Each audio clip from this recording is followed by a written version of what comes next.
2024 সালের দোল পূর্ণিমার সঙ্গেই রয়েছে এক বিশেষ মহাজাগতিক ঘটনার যোগ।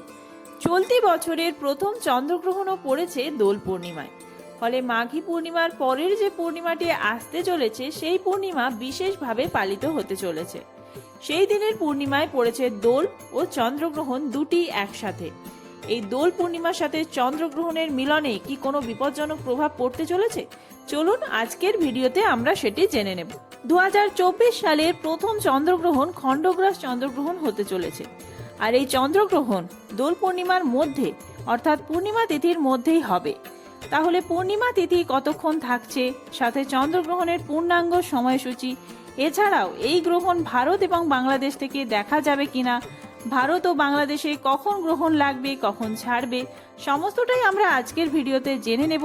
তার সাথে এই দোল পূর্ণিমায় যেহেতু গ্রহণ লাগছে, তাহলে কি দোল খেলা যাবে, এটাও আমরা আজকের ভিডিওতে জানবো। সাথে গ্রহণের সময় কি কি সতর্কতা অবলম্বন করবেন, সমস্তটাই আমরা আজকের ভিডিওতে জেনে নেব।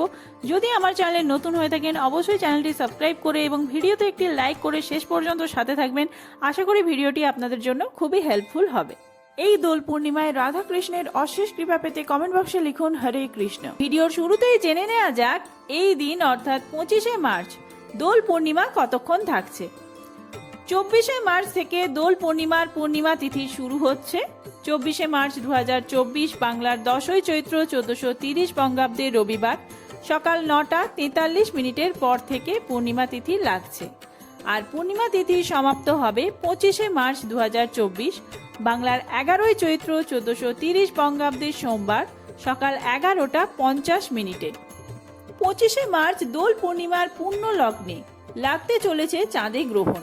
জ্যোতিষশাস্ত্র বলছে আগামী 25শে মার্চ কন্যা রাশিতে লাগবে চন্দ্রগ্রহণ। এই গ্রহণ খণ্ডগ্রাস চন্দ্রগ্রহণ হতে চলেছে। দোল পূর্ণিমার মধ্যেই পড়েছে চন্দ্রগ্রহণের সময়কাল। 25শে মার্চ চন্দ্রগ্রহণের সময় শুরু হবে সকাল 10টা 23 মিনিটে। গ্রহণ ছাড়বে বিকেল 3টে 2 মিনিটে। বছরের এই প্রথম চন্দ্রগ্রহণ 4 ঘন্টা 36 মিনিট ধরে হবে। ধর্মীয় শাস্ত্র অনুসারে যদি গ্রহণ কোনো শুভ উৎসবের দিন পড়ে, তা নেতিবাচক শক্তি ছড়ায় এবং সেই উৎসবের আনন্দকে মলিন করে দেয়। এই কারণেই চন্দ্রগ্রহণ বা যে কোনো গ্রহণকেই অশুভ বলেই মনে করা হয়। কিন্তু জ্যোতিষশাস্ত্র অনুযায়ী 2024 সালে বছরের প্রথম চন্দ্রগ্রহণকে অশুভ বলে মনে করা হচ্ছে না। কেন তা জেনে নেওয়া যাক। ভারতীয় সময় অনুযায়ী গ্রহণ দিনের বেলায় হচ্ছে। যেহেতু দিনের বেলায় ভারতে চাঁদ দেখা যায় না, তাই এই চন্দ্রগ্রহণ ভারতে কোনো অশুভ প্রভাব ফেলছে না।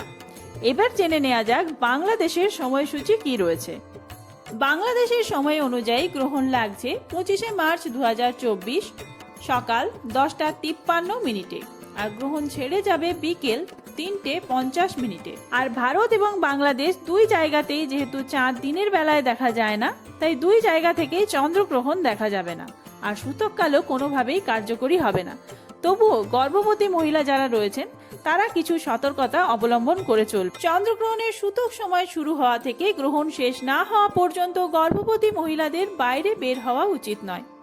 কোনো যৌন কর্মকাণ্ডে লিপ্ত হবেন না। গর্ভবতী মহিলাদের জামা কাপড় সেলাই করা বা ছুরি কাঁচি ইত্যাদির মতো কোনো ধারালো জিনিস এই সময় ব্যবহার করা উচিত নয়, কারণ এটি শিশুর উপর খারাপ প্রভাব ফেলতে পারে।